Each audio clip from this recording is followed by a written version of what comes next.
She didn't like the fame, but she accepted it because it was what she had to do if she was going to accomplish what she wanted to do, which was to inspire women to get off their duffs and do what they wanted to do, you know.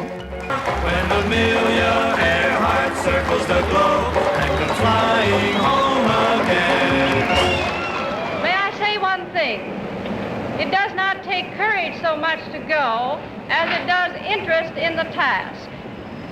I believe that women have as much courage as men.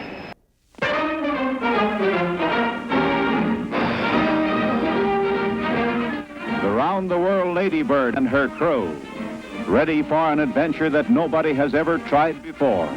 Amelia Earhart, out to circle the Earth at the latitude of the equator, and that's the Earth's greatest circle. On March 17, 1937, Amelia Earhart made her final checks before taking off on her flight around the world. We held our breath when she finally took off from Oakland for Honolulu. A few of us knew she thought this would be her swan song. "I have a feeling," she wrote to her husband, "that there is just about one more good flight left in my system. I hope this trip is it. When I've finished, I mean to give up long-distance stunt flying."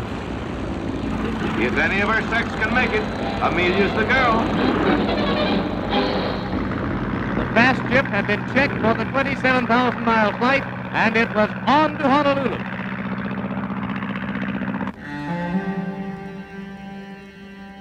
Things did not go well for Amelia. In Honolulu, she crashed on takeoff. She ground-looped the Electra. It just weighed too much. She was lucky she didn't die. She shipped it back to California, in pieces. It was a lot of damage. Both the engines were destroyed, the propellers, the wings, the gear, the entire undercarriage of the aircraft. And also it was sitting in a big puddle of fuel. She had skidded across the runway in all that fuel because the fuel tanks had broken as well. She'd always succeeded in the other flights. And when she cracked up in Honolulu, there was no question. Anybody else would have said, well, that's it. But she said no. She just took the plane back to California, had it repaired, and went the other way. Lae, New Guinea. After being grounded for 2 days, Amelia was impatient to get going.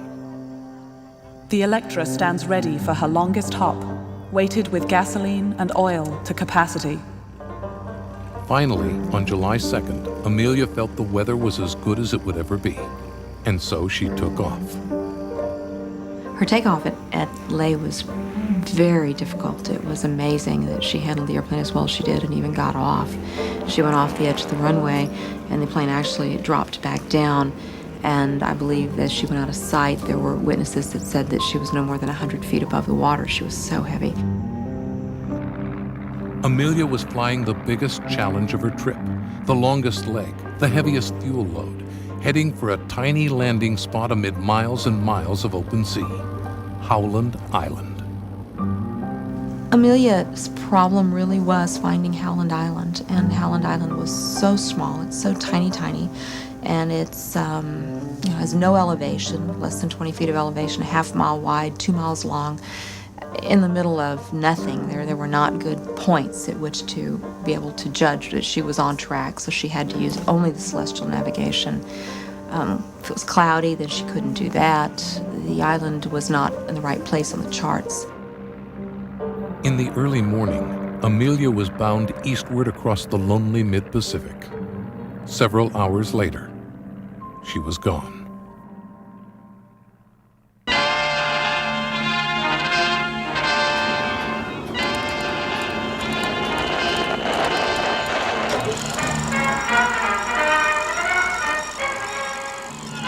Amelia's disappearance shocked the world.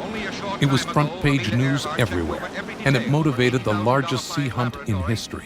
In 3 weeks, 250,000 square miles of ocean were scanned, but there was no sign of Amelia Earhart. People ask me, what do you think happened to Amelia? And my answer is, I don't have an opinion, and it's not important. I don't care what happened to her.